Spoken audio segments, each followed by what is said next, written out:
Hormang, qayerga yo'l oldingiz? Bozorga. Charchab qolmaysizmi? Yo'q. Charchamayman, bu kunlarni bir umr kutganman. Mamajonim Jasurbek uydan ko'chaga chiqmasdi, uyda o'tirardi.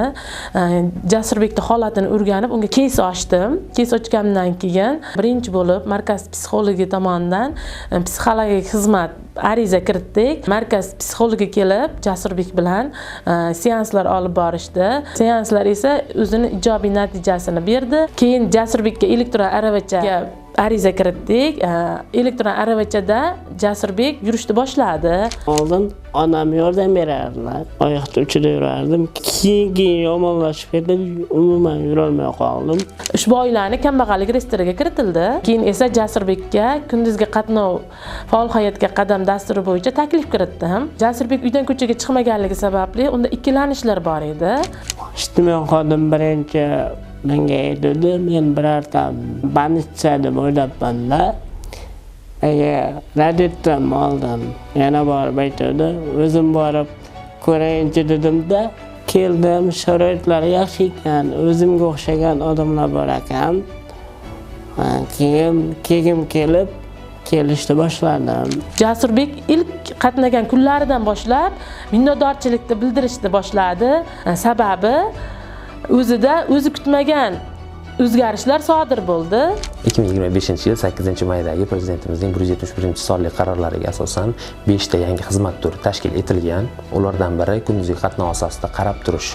Sog'lom hayot siri MCJimizda hozirda 12 ta shaxs xizmat qabul qiladi. Bu xizmatni boshlaganimizga 2 oy bo'lgan bo'lsa, shu qisqa muddat ichida bizda o'zgarishlar juda ham katta. Bulardan biri yaqqol misol tariqasida Mamajonov Jasurbekni keltira olamiz. Sababi ular boshida nogironlik aravachasida harakatlanardilar. Hozirda ular nogironlik aravachasini qo'yib, qo'ltiq tayoqda yurishga o'tganlar. Odamlarni ko'rib yurgim kelar edi. Xudoga shukr, hozir qo'l soqada yuraman. Insonni o'zi ham harakat qilsa, shu yutuqqa erishadi. Odamni o'zi harakat qilmasa, bu yutuqqa erishmaydi. Shuningdek, Jasurbekning turmush o'rtog'i Sayyoraxonni ham oshpaz vazifasiga ishga olganmiz.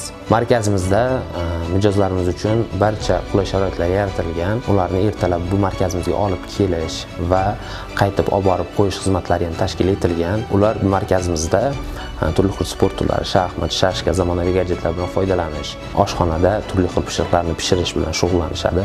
Oilaviy muhitni qo'ldan kelgancha yaratishga harakat qilganmiz. Jasurbekdan keyin ishtiyoqimiz yana ham oshdi va tez kunlarda shunday natijalarda yanada ko'proqni ko'rsatishga harakat qilamiz. Yaqinda Namanganda bo'lib o'tgan musobaqada birinchi o'rinda oldim. Qo'l mashig'i bo'yicha inson markazidan menga paynet shoxobchasi bo'yicha taklif bildirishdi. Menga ma'qul keldi. Yaqin kunlarda o'zimning paynet shoxobcham bo'ladi. O'zim mehnat qilaman. Aholiga xizmat ko'rsataman. Qo'limdan kelganicha davlatga ham xudo xolasa xizmat ko'rsataman.